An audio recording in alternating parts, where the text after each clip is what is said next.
Hello everyone, this is Manisha Vimal. Welcome to GK and GS preparation. इस video में हम पियाजे, Kohlberg और वाइगोवस्की की थ्योरीज से रिलेटेड क्वेश्चंस डिस्कस करेंगे, जो कि सीटेट के एग्ज़ाम के लिए इम्पॉर्टेंट हैं, क्योंकि सीटेट में इनकी थ्योरीज से क्वेश्चंस बनते हैं। लगभग 8 से 10 तक तो बनते ही हैं। तो अगर आप ये वीडियो देखते हैं तो आपके 8 से 10 नंबर पक्के हो जाएंगे, और आप इसे टेस्ट के रूप में भी देख सकते हैं इस वीडियो को। तो आइए देखते हैं पहला क्वेश्चन। बच्चे दुनिया के बारे में अपनी समझ का सृजन करते हैं, इसका श्रेय जाता है किसको? पावलो को, पियाजे को, कोहलबर्ग को या फिर स्किनर को? तो पियाजे जो है वो ऐसा मानते हैं कि जो बच्चा होता है या फिर बच्चे जो होते हैं वो स्वयं ज्ञान के निर्माता होते हैं, इसलिए उन्होंने बच्चों को लिटिल साइंटिस्ट या फिर सक्रिय खोजकर्ता कहा है। तो इसका श्रेय पियाजे को जाता है। तो यहाँ पे ऑप्शन ए सही होगा। प्रश्न नंबर 2, वह अवस्था जब बच्चा तार्किक रूप से वस्तुओं व घटनाओं के विषय में चिंतन प्रारंभ करता है, तो वह कौन सी अवस्था है? जब बच्चा तार्किक रूप से वस्तुओं व घटनाओं के विषय में चिंतन प्रारंभ कर देता है। यहाँ पे ये बात ध्यान में रखिए कि यहाँ पे चिंतन वो तर्क वस्तुओं के पर प्रारंभ करता है। तो अवस्था कौन सी है? संवेदी प्रेरक अवस्था या फिर औपचारिक संक्रियात्मक अवस्था या फिर पूर्व संक्रियात्मक अवस्था या फिर मूर्त संक्रियात्मक अवस्था? तो वह जिस स्टेज में वस्तुओं और घटनाओं के प्रति तर्क करना प्रारंभ कर देता है, तो वह अवस्था होती है मूर्त संक्रियात्मक अवस्था। तो यहाँ पे ऑप्शन 4 सही होगा। प्रश्न नंबर 3, बच्चों के बौद्धिक विकास की 4 विशिष्ट अवस्थाओं की पहचान की गई, कोहलबर्ग द्वारा या फिर एरिक्सन द्वारा या फिर पियाजे द्वारा या फिर स्किनर द्वारा? तो बौद्धिक विकास की 4 विशिष्ट अवस्थाओं की पहचान जो है पियाजे द्वारा की गई। तो यहाँ पे ऑप्शन 3 सही होगा। प्रश्न नंबर 4, पियाजे के अनुसार निम्नलिखित में से कौन सी अवस्था में बच्चा अमूर्त संकल्पनाओं के विषय में तार्किक चिंतन करना आरंभ कर देता है? तो यहाँ पे अब अमूर्त संकल्पनाओं के प्रति बात की गई है। तो वह कौन सी अवस्था है? मूर्त संक्रियात्मक अवस्था या फिर औपचारिक संक्रियात्मक अवस्था या फिर संवेदी प्रेरक अवस्था या फिर पूर्व संक्रियात्मक अवस्था? तो यह अवस्था है औपचारिक संक्रियात्मक अवस्था। इस अवस्था में बच्चा जो है वो अमूर्त संकल्पनाओं के प्रति तार्किक चिंतन करने लगता है। तो यहाँ पे ऑप्शन 2 जो है वो सही होगा।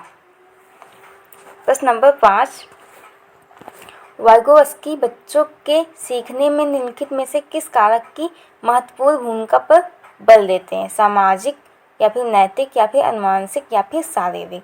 तो वाइगोवस्की जो है वो समाज को महत्व देते हैं, या इसलिए यहाँ पे ऑप्शन ए सही होगा। प्रश्न नंबर 6, पियाजे के संज्ञानात्मक विकास के चरणों के अनुसार इंद्रियगामक संवेदी प्रेरक अवस्था किससे साथ संबंधित है? सामाजिक मुद्दों से सरोकार या फिर अनुकरण, स्मृति और मानसिक निरूपण, तार्किक रूप से समस्या समाधान की योग्यता या फिर विकल्पों के निर्वचन और विश्लेषण करने की योग्यता? तो जो पहली अवस्था है पियाजे की के संज्ञानात्मक विकास की, तो वो है इंद्रियगामक अवस्था, और यह अवस्था जो है वो संबंधित है अनुकरण से। बच्चा जो है वो अनुकरण करने लगता है, स्मृति और मानसिक निरूपण, और जो उसका स्कीमा है वो बनना बिगड़ना चालू रहता है। तो यहाँ पे ऑप्शन 2 जो है वो सही होगा। प्रश्न नंबर 7, कोहलबर्ग के अनुसार शिक्षक बच्चों में नैतिक मूल्यों का विकास कर सकता है, कैसे व्यवहार किया जाना चाहिए इस पर कठोर निर्देश देकर?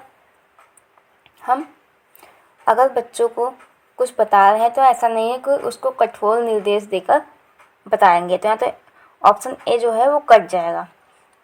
और यहाँ पे कोहलबर्ग के अनुसार पूछा है, तो ये हमें याद रखना है। धार्मिक शिक्षा को महत्व देकर नहीं, व्यवहार के स्पष्ट नियम बताकर नहीं, नैतिक मुद्दों पर आधारित चर्चाओं पे उन्हें शामिल करके हम उन्हें नैतिक मूल्यों के बारे में सिखाएंगे कोहलबर्ग के अनुसार। तो यहाँ पे ऑप्शन 4 जो है वो सही होगा।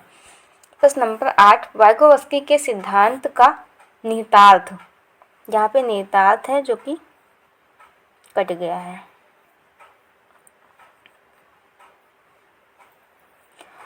वाइगोत्स्की के सिद्धांत का निहितार्थ प्रारंभिक व्याख्या के बाद कठिन सवालों को हल करने में बच्चे की सहायता ना करना।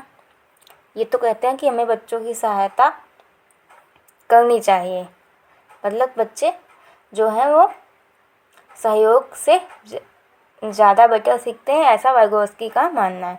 बच्चे उन बच्चों की संगत में श्रेष्ठतम रूप से सीख सकते हैं जिनका बुद्धि लब्धांक उनके बुद्धि लब्धांक से कम होता है। ऐसा कुछ नहीं कहा है वाइगोत्स्की ने। सहयोगात्मक समस्या समाधान या फिर प्रत्येक विद्यार्थी को व्यक्तिगत रूप से दत्त कार्य देना। तो यहाँ पे जो वाइगोत्स्की हैं उनका जो सिद्धांत है वो सहयोगात्मक समस्या समाधान पर निहित है। तो यहाँ पे तीसरा ऑप्शन जो है वो सही होगा, क्योंकि वाइगोत्स्की ऐसा मानते हैं कि अगर बच्चे को जहाँ पे वो नहीं सीख पा रहा है उसे सहयोग दिया जाए या फिर उसे ग्रुप में सिखाया जाए। नंबर 9, एक शिक्षिका अपने शिक्षार्थियों के इस रूप में मदद करना चाहती है कि वे एक स्थिति के अनेक दृष्टिकोणों की सराहना कर सकें। वह विभिन्न समूहों में एक स्थिति पर क्या करती है, वाद विवाद करने के अनेक अवसर उपलब्ध कराती है। वाइगोत्स्की के परिप्रेक्ष्य के अनुसार उसके शिक्षार्थी विभिन्न दृष्टिकोणों को यहाँ पे भरना है और अपने तरीकों से उस स्थिति को अनेक परिप्रेक्ष्य विकसित करेंगे। तो यहाँ पे बच्चे जो हैं विभिन्न दृष्टिकोणों को शिक्षार्थी वो क्या करेंगे, आत्मसात करेंगे और अपने तरीकों से उस स्थिति के अनेक परिप्रेक्ष्य विकसित करेंगे। तो यहाँ पे दूसरा ऑप्शन जो है वो सही होगा। प्रश्न नंबर 10, सीता ने हाथ से दाल और चावल खाना सीख लिया है।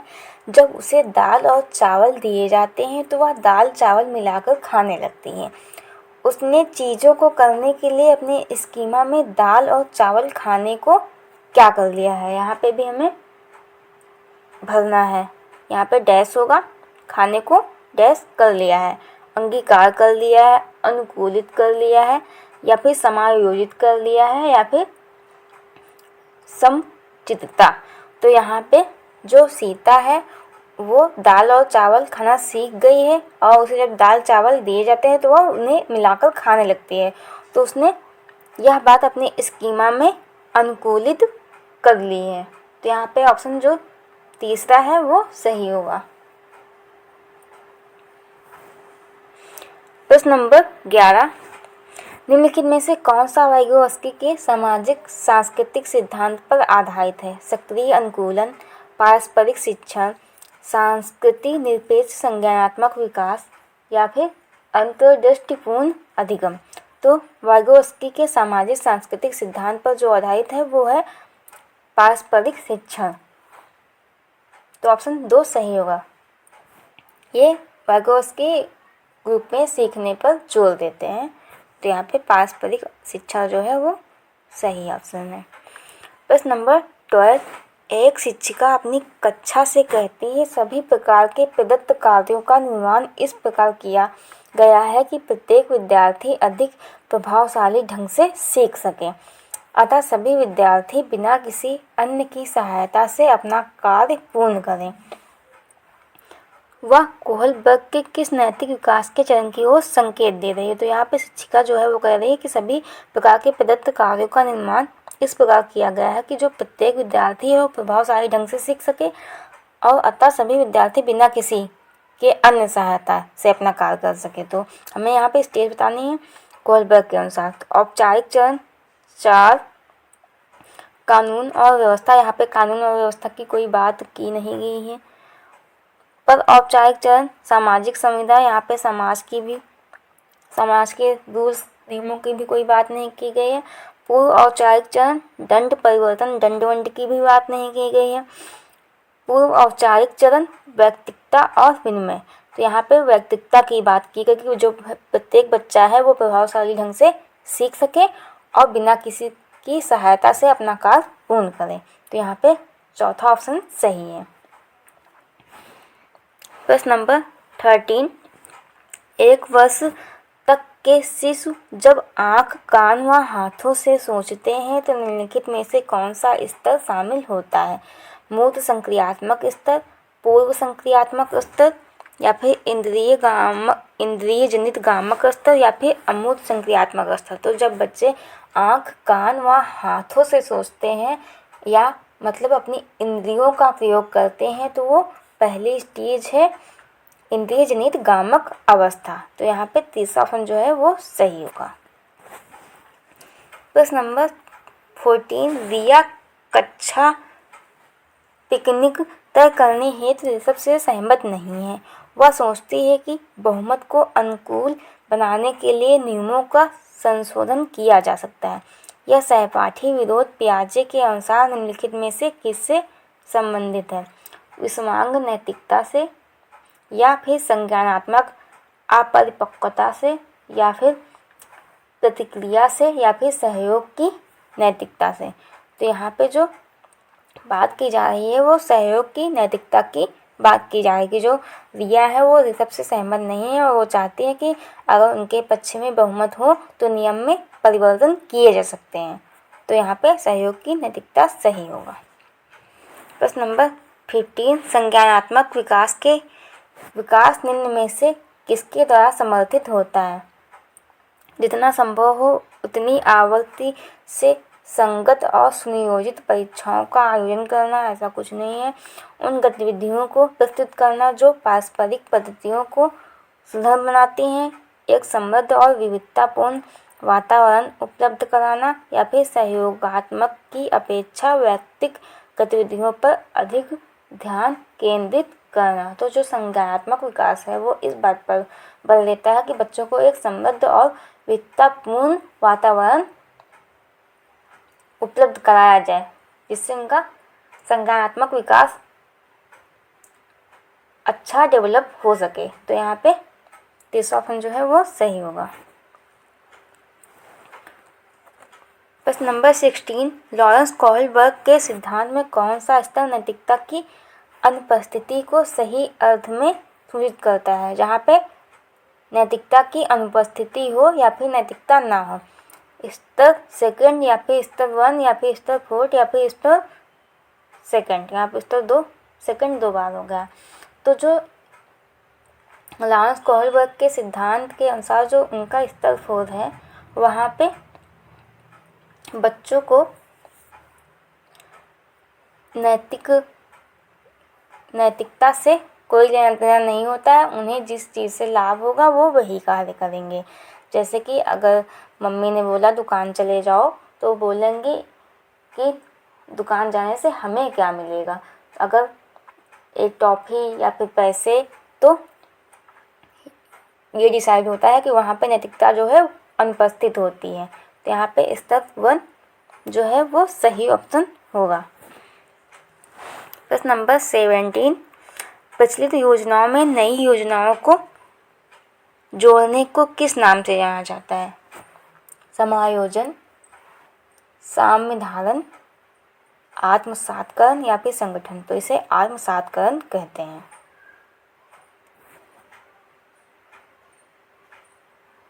क्वेश्चन नंबर 18, पियाजे के सिद्धांत के अनुसार निम्नलिखित में से कौन सा व्यक्ति के संज्ञानात्मक विकास को प्रभावित नहीं करेगा?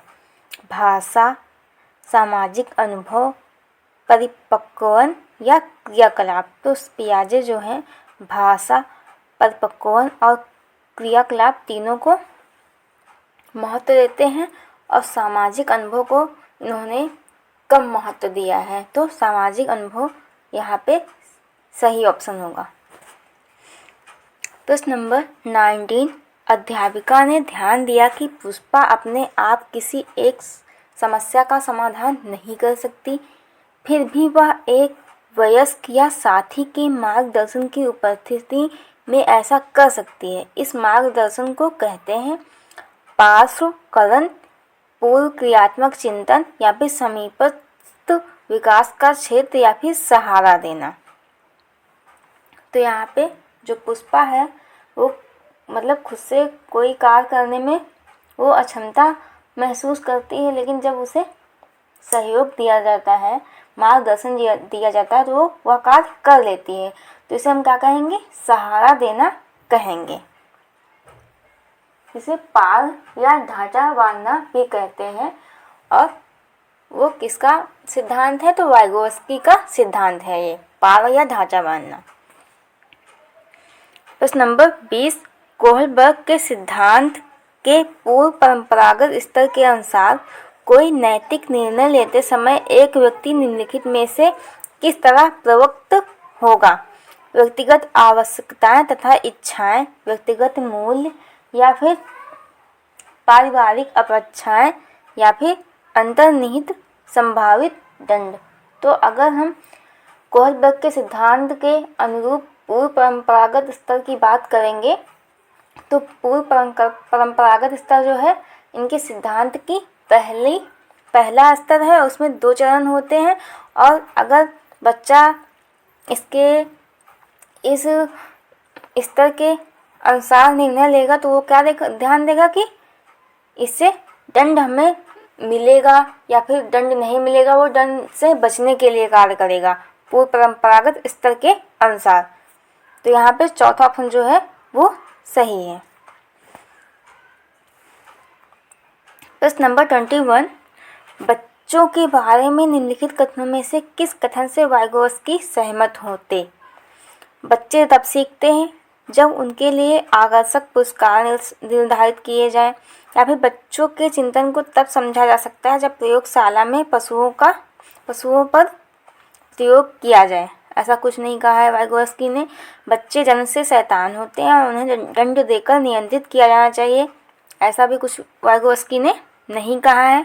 या फिर बच्चे समवयस्कों और वयस्कों के साथ सामाजिक अंतःक्रिया के माध्यम से सीखते हैं। तो वाइगोत्स्की ने इसी बात पर जोर दिया है कि जो बच्चे हैं वो अपने साथी समूह में अथवा वयस्कों के साथ जो है सामाजिक अंतःक्रिया के माध्यम से सीखते हैं।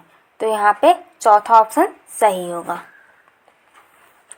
प्रश्न नंबर 22, नवीन जानकारी को शामिल करने के लिए वर्तमान स्कीमा अवधारणा में बदलाव की प्रक्रिया कहलाती है। तो हम नवीन जानकारी को जब अपने स्कीमा में ऐड करते हैं तो वो एसिमिलेशन या फिर आत्मसातकरण कहलाता है। तो यहाँ पे पहला ऑप्शन जो है वो सही होगा। और समायोजन जब होगा जब हम जानकारी में कोई परिवर्तन करते हैं या संशोधन करते हैं तो वो समायोजन कहलाता है या फिर एडजस्टमेंट कहलाता है। यहाँ पे नवीन जानकारी को बस ऐड किया जा रहा है, कोई परिवर्तन नहीं किया जा रहा है। तो यहाँ पे आत्मसातकरण सही होगा।